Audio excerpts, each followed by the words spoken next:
Hi guys, I'm Amelia Childs. Thank you so much for having me. I'm so sorry I wasn't able to come and be with you in the live event.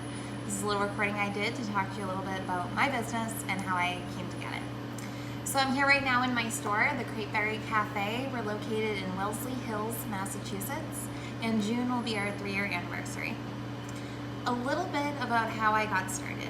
I always like to start back at the beginning, and I think it's a perfect place to start, given that you guys are in high school, and that's really kind of where my story begins. So I was in high school and everyone was applying for college, and I got called down to the principal's office.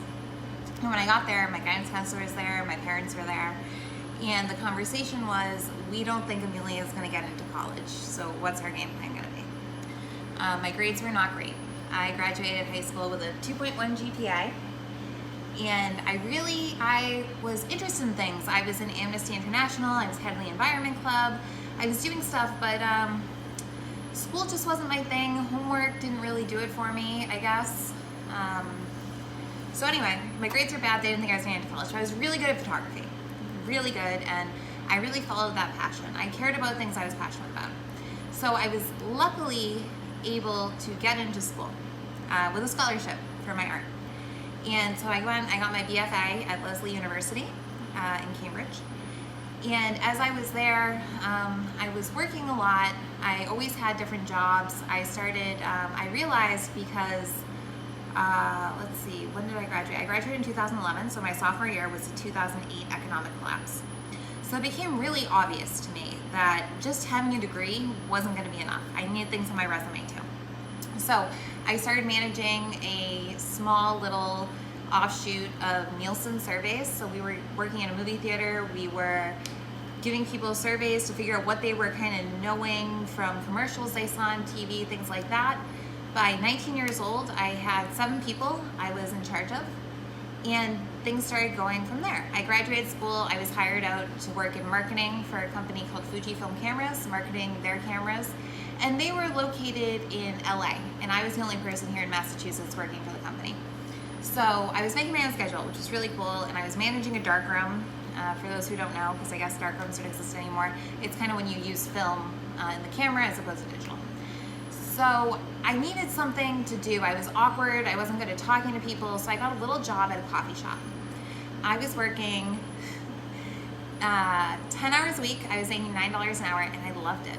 I had always loved to cook. I had always had this kind of fantasy about opening my own restaurant someday, but that's what it was. It was a fantasy. It wasn't something I thought I would do, but working there, I loved it. So I was, working crazy hours. I told them, I'm considering going to apply to one of the bigger camera companies for marketing, and they really liked me working there. So they said, if you work for us full-time, and full-time is full-time. It's not 35 hours a week. It's open to close 6 days a week. We will pay you a very decent salary to do that. So I did that for 2 years. I did it 6 days a week. I missed 1 day of work in 2 years. That was it. I was very dedicated, and I just took that time, I was working side by side with the owner to learn as much as I possibly could about business. From there, when I was about 22, I was very brash. I thought, I'm just gonna try to buy this, but I don't have any money.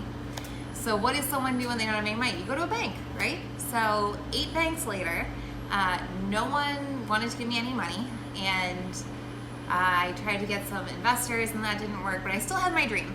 And I said, I've worked as hard as I can at this coffee shop. I need something new, somewhere where I can grow a little more. So I was hired as general manager. Now this takes me to, I was 24, hired as general manager for a company, a little juice bar. We had 1 location. I had 4 people on my staff, and they said, well, we need you to rewrite the menu, and we want to open some more locations, so we're going to put you in charge of that at 24, which was a lot. And I just said, okay. I started working, I was working 7 days a week. I was working on average 90 hours a week. And 2 years later, at that little company, we had 3 juice bars, 36 people on my staff, and we had leases signed at 4 other locations. I had become junior partner in the company, and I was making pretty good money. But I wasn't fulfilled. I didn't feel like I wanted to continue working for other people all the time. I was general manager, so my ideas were important to the business, and it was all my menu, things like that, but there were still some ideas I didn't like when I would suggest something and people didn't always respond to it well. I was very young, I was a woman, and sexism definitely played a part in that. And so I said, I don't want to do this anymore. I want to start my own thing. So I got a phone call from some landlord asking me if I knew anyone who wanted to go into a store he was trying to open, someone who wanted to manage it. And I said, you know what, I don't like my job, I'll just manage it. And he said, well, why would you do that? Why wouldn't you own it? And I said, I don't have any money. I was 26. So he put me in touch with some people who looked at my track record, my history of success with running other businesses, and they were able to invest in me.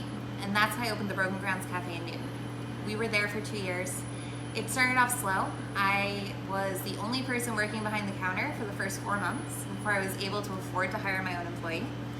And we went up from there. Within 8 months, we were a huge success. We were making lots of money, which was amazing and incredible, and I couldn't believe it, remembering all those times where I'd gotten to work at 4:30 by myself to be there all day till 7 p.m.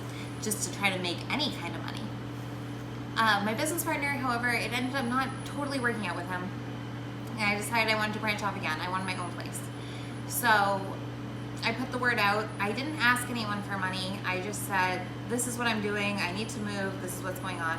And again, people wanted to invest in me because they had seen the progress I had made. When I opened Crateberry, which we are now, when I was 27, I noticed we weren't making the same money we were making in Newton at my first store. And as an entrepreneur, as someone running your own business, the biggest thing you have to do is problem solve.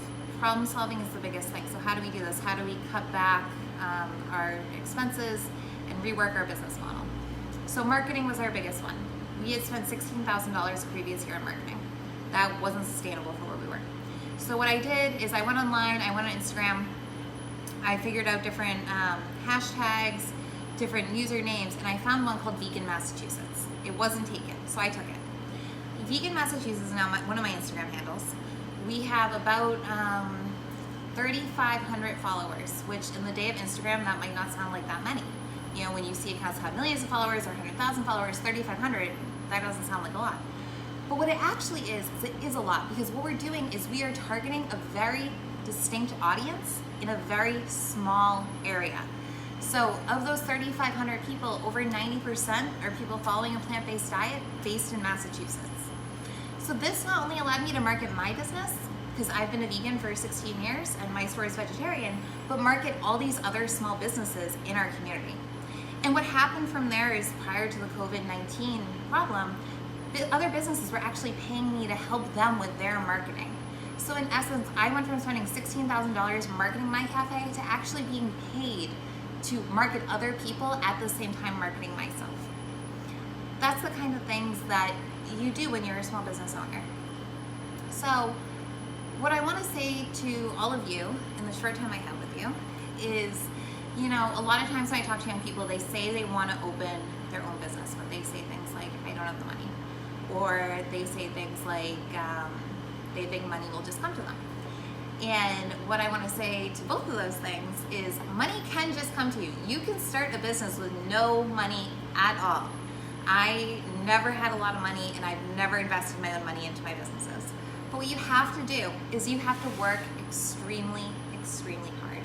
If you work hard, people will always notice it. If you can create ideas and good ideas and follow through, then no matter what, you will always be successful, because other people will always notice.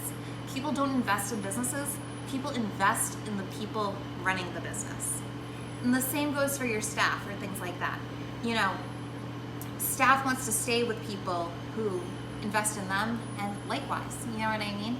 You have to be able to, in all aspects of your business, gain trust from people, and that's all about how you conduct yourself and making sure you're working extremely hard.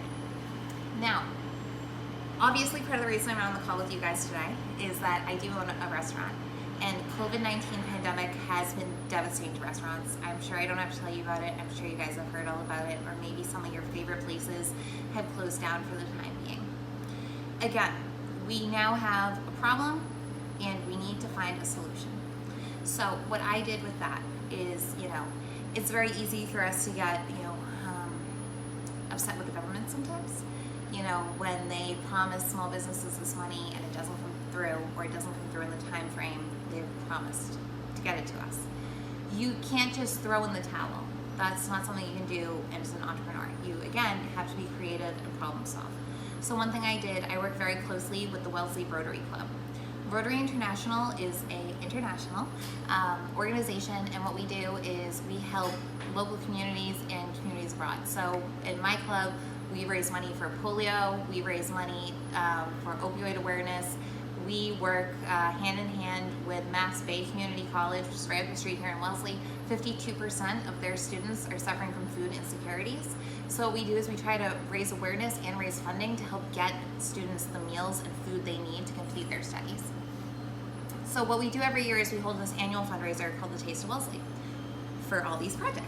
It's our big fundraiser. We invite all the restaurants in town to come and serve food there, which they very generously donate to us.